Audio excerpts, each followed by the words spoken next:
Hi everyone, this is Jessie, your sweet baby girl pero bungangera ng taon. For today's video ay bibili ako ng gamit pang makeup na gagamitin ko bukas para sa pictorial sa Tabas Paracali, Camarines Norte. Bibilhin ko lang ay mga kulang na gamit na gagamitin ko sa pag-makeup para sa pictorial bukas. Lumabas rin ako agad ng bahay dahil baka abutan ako ng malakas ng ulan ay mabasa ako ng over, as in over talaga. Ay, napaka-OA. And fast forward, andito na ako sa Palanyag dahil nagtitingin na ako ng mga gagamitin ko pang makeup bukas. Super tingin ako dyan. At hindi ko napansin na ang aking camera pala ay super labo. Nakakaloka. Sa sobrang kamamadali ko dyan, ay talagang tumuloy talaga ang pagiging malabo niya. Parang ikaw, malabong mahalin. What? At nakita ko nga dyan si Ate Maria. At sa sobrang kahanap ko ng mga pang makeup, ay may narinig ako na nagbimisa. Pakinggan nyo.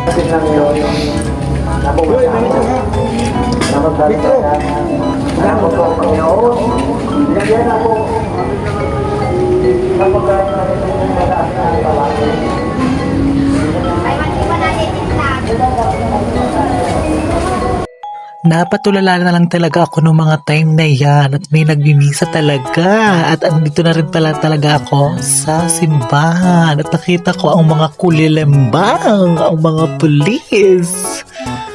Oh my God! Na para bang huhulihin siya, eme. And fast forward, andito na ako sa bilihan kung saan nakabili ako ng Sanrio, sponge at eyebrows. Naghanap pa ako ng ibang gagamitin dahil dun sa unang binilhan ko ay wala yung ibang hinahanap ko. Ayan, pinapakita ko yung mga nabili ko sa una kong binilhan at andito na ngayon tayo sa pamahlaang bayan ng Paracale. At diretso ako niyan kala Ate Wendy. At sa mga time na yun, nagbukas na talaga ako ng payong dahil umaambon na. At super lakad pa rin talaga ako dyan. At ayan, ang simbahan ng Paracale. O, di ba ang gorgeous? Parang ako. Wow! At sa paglalakad kong yan, ay bigla talaga lumakas ang ulan. Tumakbo ako niyan. At dito ako sumilong sa salon ni Madam Daboy at nakita ko dito si Ate B. Ayan, nalulumbay, lulang-lula. Eme. At ayan, nagpahulo lang talaga ako kala Madam Daboy at andito na ako ngayon sa may likod ng plaza. Malapit ako kala Ate Wendy at doon ko bibilhin ang mga ibang kailangan ko sa pag-makeup. Andito na tayo ngayon kala Ate Wendy.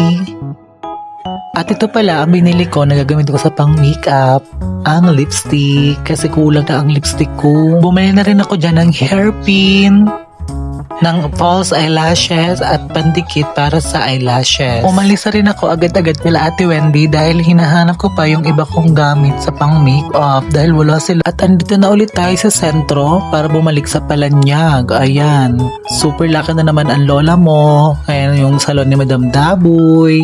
Diyan ako tumambay kanina. At super lakas talaga ng ulan. Ayan, super ikot na naman siya. Ito naman siya ng mga gamit ko sa pang-makeup para bukas.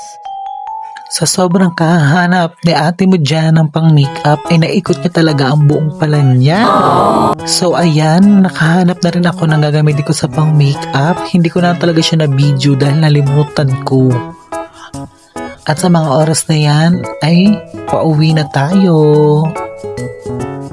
Yeah, for the video tayo, pauwi na tayo ng bahay. At nakakita pa nga ako nila nagtitinda ng alahas. O, diba? Ang ganda. Wow! Ang dami nilang paninda, diba? Hindi pa talaga sila dyan umaalis. Hindi ko alam kung kailan sila aalis. Charis. At sa mga oras na yan, ay talagang napapaisip ako kung ano pa ang kulang na gagamitin ko sa pag-makeup bukas. At super lakad lang ako dyan. Video. Ayan, nakakita pa tayo ng kiyoso. Oh, ayan, ang dami talaga. Nakakaloka. Malapit na rin tayo sa bahay at andito na tayo ngayon sa Lunar Hardware sa may CM. Ayan, so pre-video ako dyan at binidyo ko dyan ang langit at sa mga time ay nag-pray talaga ako na sana wag akong abutan ng malakas na ulan. Oh my God.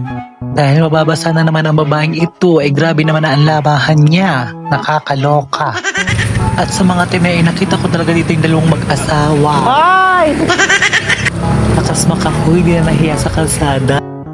And fast forward, ay nandito na ngayon ako sa bahay. Ayan ang mga pinamili ko na pang makeup para bukas.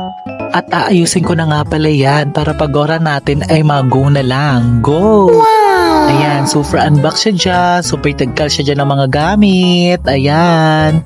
Oh, diba? Medyo marami-rami din naman talaga ang nabili natin sa mga time na yan. At inaayos na natin talaga siya.